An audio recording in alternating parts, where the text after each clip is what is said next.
भारत के इतिहास में कबीर जैसी दूसरी आवाज शायद कोई नहीं, जो पाखंड पर इतना तेज प्रहार करती है, वो भी बिना किसी लाग लपेट के, सीधे सरल सपाट शब्दों में। कहें कबीर,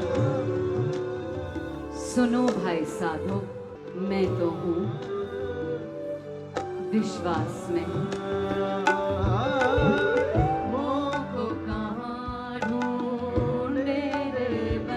फिर हूँ क्या फूले फूले फूले, जब 10 मास ऊर्ध्व मुख होते, 100 दिन काहे को भूले। जो माखी सहते नहीं बीहुर, सोच सोच धन कीन्हा, मुँहे पीछे लेहु लेहु करी, भूत रहन नहीं दीन्हा।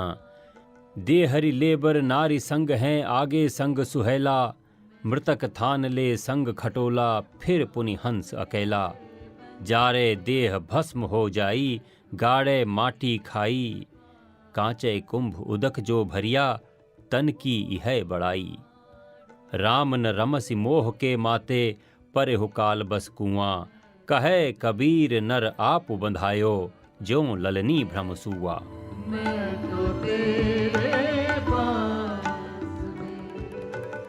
कबीर की इस वाणी का अर्थ है, हे मानव, तू किस घमंड में हर वक्त फूला रहता है?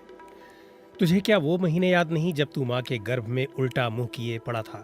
जैसे मधुमक्खी शहद इकट्ठा करती है, वैसे तूने धन इकट्ठा किया, और तेरे मरते ही धन तो सब घरवाले ले लेंगे, लेकिन तेरे शरीर को घर में नहीं रहने देंगे। पत्नी घर की दहलीज तक साथ निभाएगी और संगी साथी श्मशान तक। उसके बाद तो तेरी आत्मा को अकेला ही होना है। शरीर तो जलकर भस्म हो जाएगा या जमीन में दफन होकर कीड़े मकोड़ों का आहार बनेगा। जिस शरीर पर तू घमंड करता है वो कच्चे घड़े सा टूट जाएगा। हे मानव, मोह के वश में तू राम का चिंतन नहीं करेगा तो बस काल रूपी कुएं में ही गिरेगा। घर संसार के जिन चक्करों को तू ईश्वर की भक्ति में बाधक समझता है, उनमें तू खुद वैसे ही फंसा है जैसे दानों के लालच में तोता जाल में फंस जाता है।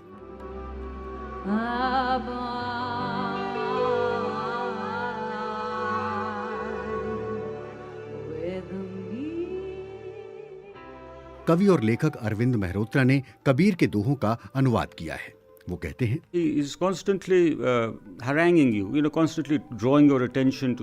वे हमेशा प्रभावशाली तरीके से अपनी बात कहते हैं। आपका ध्यान लगातार किसी एक बात की ओर खींचते हैं। बहुत तार्किक तरीके से बात कहते हैं, जैसे किसी ने आपको गिरेबान से पकड़कर झकझोर दिया हो। उनकी बातों में उपदेश होता है, लेकिन वो इतनी सरल भाषा में कहते हैं कि आप उसे आसानी से समझ सकते हैं। यदि आप भारत के इतिहास में झांक कर देखें तो पाएंगे कि कविता बौद्धिक अभिव्यक्ति का मुख्य माध्यम रही है, जिसने समाज और राजनीति को आईना दिखाने का काम किया है। पश्चिमी जगत में कविता को अक्सर भोग विलास के तौर पर देखा सुना जाता है, लेकिन भारत में कविता विचारों के प्रवाह का जरिया रही है। शायद इसके कारण भारतीय उपमहाद्वीप के इतिहास में निहित हों, जहां किसी जमाने में हर हाथ में कागज कलम नहीं होती थी, और तब सब लोग शायद जानते भी नहीं थे कि इनका इस्तेमाल किस तरह से किया जाता है। शायद यही वजह है कि प्राचीन भारत में लोग छंदों में सोचते थे। उनके विचार काव्य में आबद्ध होते थे, जो लंबे समय तक याद रहते थे, जिनमें गणित, दर्शन, राजनीतिक, धार्मिक हर तरह के विचार समाये होते थे। ये एक कला है जिसमें कबीर ने स्वयं को निपुण बनाया। कबीर के जीवन के बारे में तरह तरह की किंवदंतियां हैं। कहा जाता है कि मृत्यु के बाद कबीर की देह फूलों में बदल गई, क्योंकि वो नहीं चाहते थे कि हिंदू उनका अंतिम संस्कार करें या मुसलमान उन्हें दफन करें।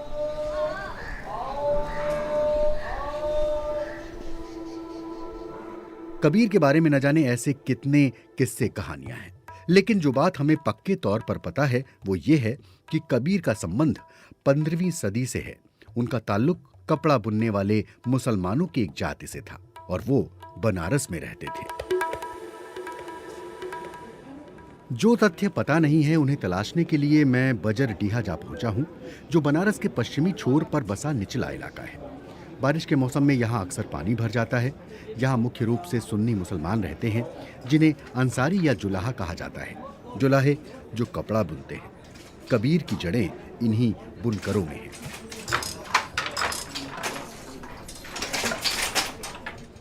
भारत की अर्थव्यवस्था आगे बढ़ रही है, लेकिन बुनकर अब यहाँ कम होते जा रहे हैं। पहले कपड़ा बुनने वाली मशीनें आई, फिर चीनी सूत आया और अब बनारसी साड़ियाँ सूरत में भी बनने लगी हैं। बनारस के तंग कमरों में काम कर रहे इन बुनकरों के बीच आकर आपको कबीर की आवाज महसूस होने लगती है। कबीर के बारे में स्टैनफोर्ड यूनिवर्सिटी में प्रोफेसर लिंडा हेस कहती है, He challenges us. He says, "Hey you, listen." वो हमें चुनौती देते हैं। वो कहते हैं, ए सुनो, तुम संत हो, मूर्ख हो, पुजारी हो या मुल्ला, कोई भी हो। कभी कभी वो हमारी मूर्खता, हमारी अज्ञानता, हमारी पाखंड और इस तरह की तमाम दूसरी चीज़ों को खुली चुनौती देते हैं। पहली बार जब हम कबीर को पढ़ते हैं तो लगता है कि वो हमारे बारे में नहीं बल्कि किसी और के बारे में कह रहे हैं, लेकिन नहीं, निसंदेह वो हमारे बारे में ही कह रहे होते हैं। कबीर किसी को नहीं बख्शते, सबको आड़े हाथों लेते हैं।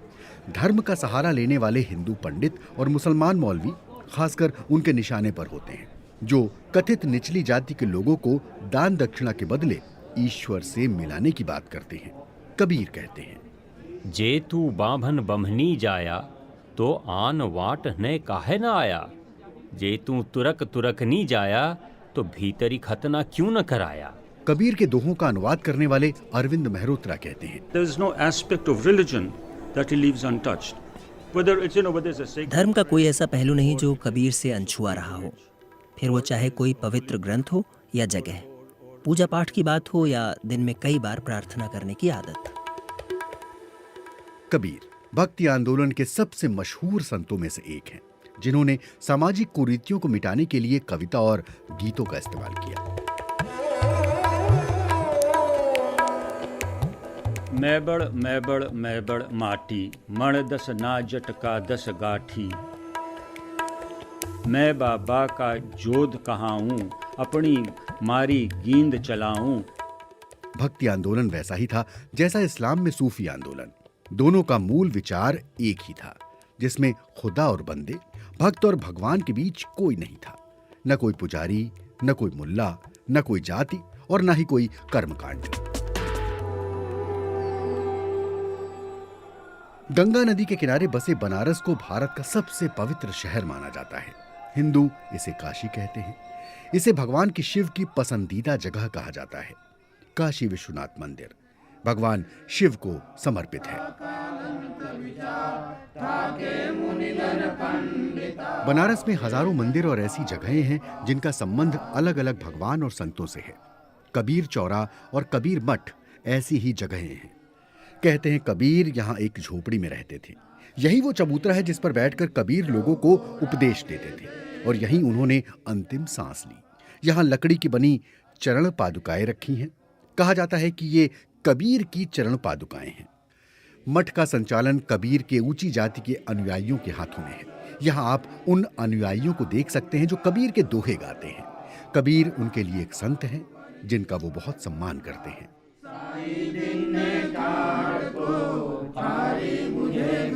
कबीर की वाणी को एक ग्रंथ की शक्ल में संकलित किया गया है जिसे बीजक के नाम से जाना जाता है। ये उन कई तरीकों में से एक तरीका है जिससे ऐतिहासिक चरित्रों को याद किया जाता है, उन्हें सराहा जाता है। अरविंद मेहरोत्रा कहते हैं, Every now and then, someone comes up and tells you exactly how it is. Kabir को जो कहना होता था दो टूक शब्दों में मुंह पर कह देते थे। बात फिर चाहे हिंदुओं की हो, मुसलमानों की या फिर जात पात की। हालांकि इससे किसी को कोई फर्क नहीं पड़ता था। ऐसा नहीं हुआ कि उन्होंने दुनिया बदल दी हो। काशी के भीड़ भाड़ वाले घाटों की दूसरी ओर यानी कि गंगा के पूर्वी तट पर रेत ही रेत पसरी पड़ी है। खाली जमीन वाले इस हिस्से को कटेसर के नाम से जाना जाता है, लेकिन स्थानीय लोग कभी कभी इसे मगहर के नाम से भी बुलाते हैं।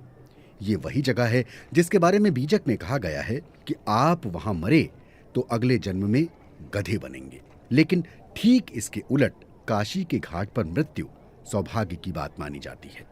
हो सकता है कि कबीर गंगा के पूर्वी तट पर तब गए हों जब उनके तार्किक दोहों से क्षुब्ध लोगों ने उन्हें बाहर निकाल लिया हो, या शायद ऐसा हुआ हो कि कबीर स्वयं अपनी मर्जी से यहाँ चले आए हों। इन किस्से कहानियों में कितनी सच्चाई है पता नहीं, लेकिन मैं कल्पना कर सकता हूँ कि कबीर आ रहे हैं, यहाँ बैठ रहे हैं और मानो सोच रहे हों नदी की दूसरी ओर बसा ये व्यस्त शहर भी कैसा नगर है। कबीर की तरह इन शब्दों में असहमति का स्वर है। आज के भारत में कभी कभी ऐसा प्रतीत होता है जैसे असहमति की आवाजों को अक्सर देश से बाहर निकाल दिया जाता है। यह किताबों और डॉक्यूमेंट्री फिल्मों पर रोक लगा दी जाती है। कई राजनीतिक और धार्मिक समूह अभिव्यक्ति की स्वतंत्रता से आहत प्रतीत होते हैं। वो अदालतों पर एक तरह का दबाव बनाने की कोशिश करते हैं ताकि अभिव्यक्ति की आजादी पर रोक लगाई जा सके। सलमान रुश्दी जैसे लेखकों की आवाज को दबा दिया जाता है। ऐसे में कबीर और उनके दोहे रह रहकर याद आते हैं।